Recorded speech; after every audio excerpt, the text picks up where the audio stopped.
Hi, hi, good afternoon. So I'm going to continue with the reading of the Holy Bible, Rastafari, a Holy Bible, Haile Selassie official Rastafari edition. And as a remember, the King Selassie, this is the Rastafari Holy Bible, King Selassie version, KSV, containing the original and New Testament, plus the books of Enoch, Jubilees, and the Kebra Nagas excerpt. We in Ethiopia have one of the oldest versions of the Bible, but however old the version may be, in whatever language it might be written, the word remains one and the same. It transcends all boundaries of empires and all conceptions of race. It is eternal. H-I-M, Haile Selassie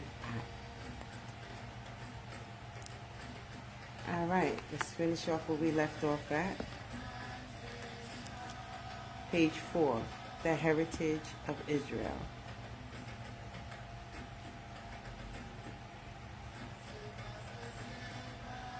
One second. It's tiny print. And I feel like the music is loud. Let me turn it down just a little bit.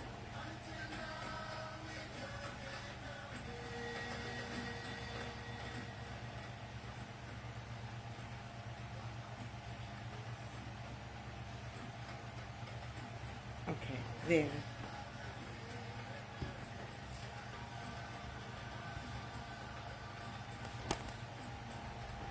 The heritage of Israel. The current period of human life began in the Garden of Eden. Eden was the original name for the entire earth, and the Garden of Eden existed in the area known today as East Africa. Genesis 2:10 reads, "A river went out of Eden to water the garden, and from thence it was parted and became into four heads. This four-headed river is the Nile River, the longest river in the world." The Garden of Eden in East Africa. The name of the first is Pison. That is it which compasseth the whole land of Havilah, where there is gold, and the gold of that land is good. There is bdellium in the onyx stone. Genesis 2:11-12. The river begins in the Congo and Uganda of East Africa. There is still an abundance of gold and onyx stones in these lands, and gold mining remains big business, often exploited by Gentile nations. And the name of the second river is Gihon, the same as it that compasseth the whole land of Ethiopia. Genesis 2:13. Modern archaeologists and other scientists agree that Ethiopia is the location of the earliest human civilization. Ethiopia plays an important role in the heritage of Israel because it houses the most important artifact for the Israelites, the Ark of the Covenant, and retained King David's biblical bloodline of kings into the modern age. The ancient scroll of the Kebra Nagas reveals that the union of King Solomon and the Queen of Sheba, described in the Book of Chronicles 9:1-12, produced a son named Bena Lechem, or David II. His lineage would continue for over 3,000 years up until 1974 with Haile Selassie I of Ethiopia. The Falashas of Ethiopia continue to practice the customs of Israel in the same manner as it was practiced in the days of Moses. While the nation of Israel has had many periods of greatness and prosperity. Jah, spelled YHWH, the Most High God, has dealt harshly with his chosen nation on many occasions. My son, despise not the chastening of Jah, neither for weary of his correction. For whom, oh wait, it's not pronounced Jah, JHWH. We read that yesterday.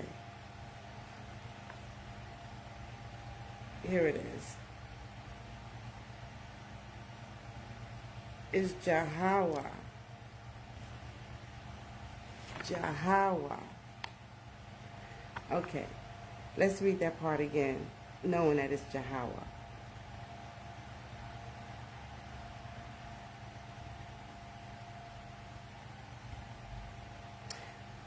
The Falashas of Ethiopia continue to practice the customs of Israel in the same manner as it was practiced in the days of Moses. While the nation of Israel has had many periods of greatness and prosperity, Jahawa, the Most High God, has dealt harshly with his chosen nation on many occasions. My son, despise not the chastening of Jah, neither be weary of his correction. For whom Jah loveth, he correcteth, even as a father the son in whom he delighteth. Proverbs 3:11-12. This includes numerous captivities by various nations from Egypt to Assyria to Babylon to the modern-day captivity in the Americas. The Israelites moved into Egypt. Egypt is the first place of bondage described in the Holy Bible. The nation of Israel arrived in Egypt from Canaan after Joseph, the son of Jacob, was sold into bondage by his brothers. Joseph moved up in status and soon became ruler over the entire land of Egypt, second only to the Pharaoh. Genesis 41:41-44. Joseph became ruler over all the land of Egypt. When Joseph's brothers came to Egypt during the famine in Canaan, they did not recognize their brother, Joseph, as he looked and dressed like the Egyptians. Eventually, Joseph would reveal himself to his brothers, and the Israelites were welcome to make Egypt their new home. The Israelites prospered in Egypt, and their population increased abundantly. This lasted for 300 years until a new pharaoh took over in Egypt.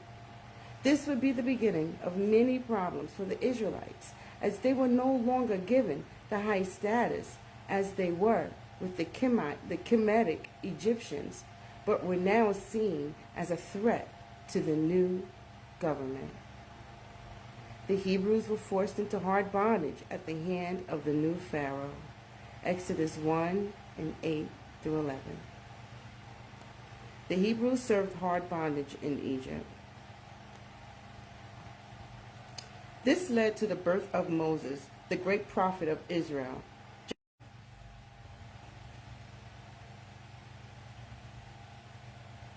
Where was I at?